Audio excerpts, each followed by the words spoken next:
Good morning अर्थ class.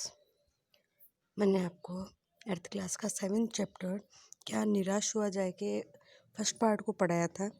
मैंने इसमें पढ़ाया था कि किसी भी काम को शुरू करने से पहले यदि हम निराश हो जाएंगे तो वह काम कभी हमारा मुकाम पर नहीं पहुंचेगा। इसमें कई इस प्रकार की घटनाएं दी गई है, जैसे समाचार पत्रों को लेके कि एक अच्छे भले इंसान को भी यदि बदनाम कर दिया जाए और वो इंसान अपने लक्ष्य पर सही है, ईमानदार है, तो वो आगे कुछ भी नहीं कर पाता है। ठीक है, एक धर्म का दिखावा करा के लोगों को भ्रमित किया जाता है। आजकल जो बड़े बड़े राजनेता हैं वे अपने स्वार्थ सिद्धि के लिए मासूम जनता को ठग रहे हैं। समाचार पत्रों के माध्यम से भी लोगों को भ्रमित किया जा रहा है, उन्हें अपने पथ से भ्रष्ट किया जा रहा है और कई प्रकार के ऐसे कांड किए जाते हैं। कई प्रकार के इस तरह से कांड होते हैं कि एक ईमानदार व्यक्ति उसमें फंस कर रह जाता है। कानून भी कई बार सच्चाई का साथ नहीं दे पाता है। इस तरह से लोगों की जो भावनाएं हैं उनके साथ खेलने का प्रयास किया जाता है। लेकिन चाहे कुछ भी हो जाए, इंसान निराशा के गर्त में ना जाकर यदि आशा की छोटी सी चमक के द्वारा भी अपने यदि भविष्य को निखारना चाहता है, सच्चाई के मार्ग पर चलना चाहता है, तो मंजिल को प्राप्त कर सकता है।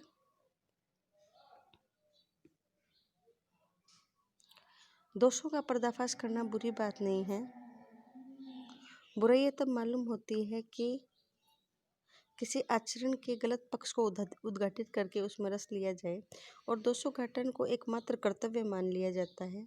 बुराई में रस लेना बुरी बात है, अच्छाई में उतना ही रस लेकर उजागर न करना और भी बुरी बात है। सैकड़ों घटनाएं ऐसी घटती है जिन्हें उजागर करने से लोक चित्त में अच्छाई के प्रति भावना जागती है।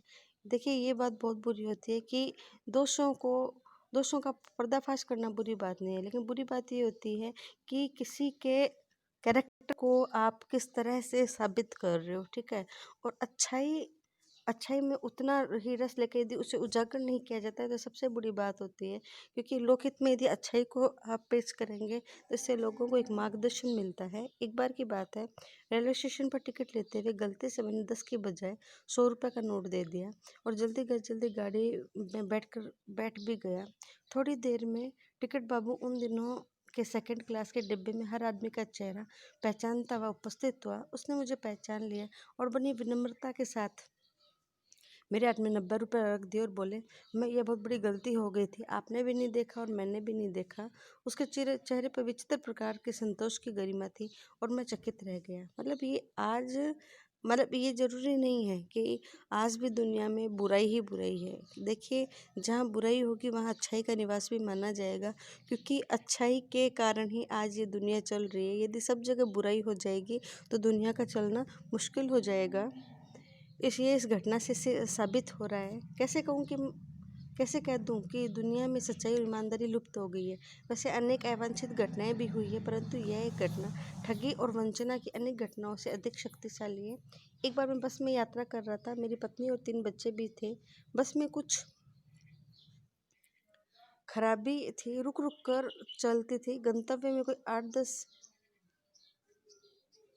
8-10 किलोमीटर ही एक निर्जन सुनसान स्थान पर बस ने जवाब दे दिया। रात के कोई 10 बजे होंगे। बस में यात्री घबरा गए, कंडक्टर भी उतर गया और साइकिल लेकर चलता बना। लोगों को संदेह हो गया कि इसमें हमें धोखा दिया जा रहा है। बस में बैठे लोगों ने तरह तरह की बातें शुरू कर दी। किसी ने कहा यहाँ डकैती होती है, 2 दिन पहले एक बस को लूटा गया था, परिवार सहित अकेला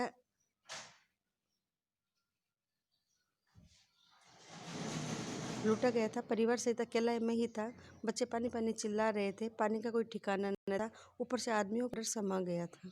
कुछ नौजवानों ने ड्राइवर को पकड़कर मारने पीटने का हिसाब बनाया। ड्राइवर के चेहरे पर हवाइयाँ उड़ने लगी।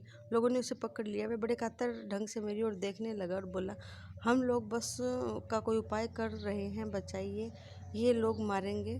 डर तो मेरे भी मन में था कि उसकी कातर मुद्रा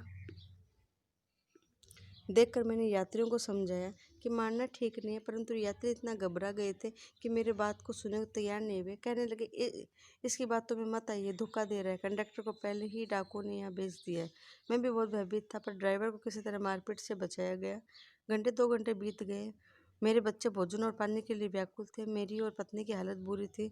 लोगों ने ड्राइवर को मारा तो नहीं, उसे बस से उतार एक जगह घेर रखा। कोई भी दुर्घटना होती तो पहले ड्राइवर को समाप्त कर देना उन्हें उचित जान पड़ा।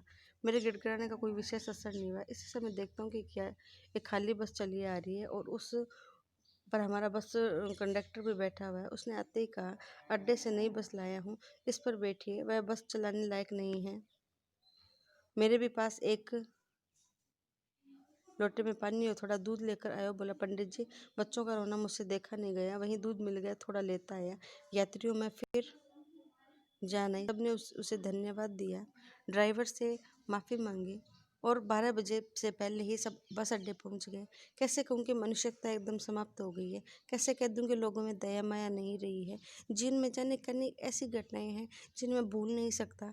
ठगा भी गया हूँ, धोखा भी खाया है, परंतु कम स्थलों पर विश्वासघात नाम की चीज़ मिलती है। केवल उन्हीं बातों का हिसाब रखो जिनमें धोखा खाया है, जो जीवन को कष्ट कर हो जाएगा। परंतु ऐसी घटनाएं भी बहुत कम नहीं है जब लोगों ने अकारण सहायता की है। मन निराश मन को ढांढस दिया है, हिम्मत बधाई है। कई बार रविंद्रनाथ ठाकुर ने अपने प्रार्थना गीत में भगवान से प्रार्थना की कि संसार में केवल नुकसान ही उठाना पड़े, धोखा ही खाना पड़े, पर ऐसे अवसरों पर हे प्रभु, मुझे शक्ति दो कि मैं तुम्हारे ऊपर संदेह न करूं। मनुष्य की बनाई विधियां गलत नतीजे तक पहुंच रही है और उन्हें बदलना होगा। वस्तुतः आए दिन उन्हें बदला जा रहा है, लेकिन अब भी आशा की ज्योति बुझी नहीं है। भारतवर्ष, महान भारतवर्ष को पाने की संभावना बनी हुई है और बनी रहेगी। मेरे मन, निराश होने की जरूरत नहीं है। कईवर ने दो ऐसे एग्जाम्पलों के द्वारा ये सिद्ध किया है कि देखिए, घबराने की जरूरत नहीं होती है। संसार में यदि सच्चाई विलुप्त हो जाती तो आज संसार पता नहीं किस कगार पे पहुंच गया होता।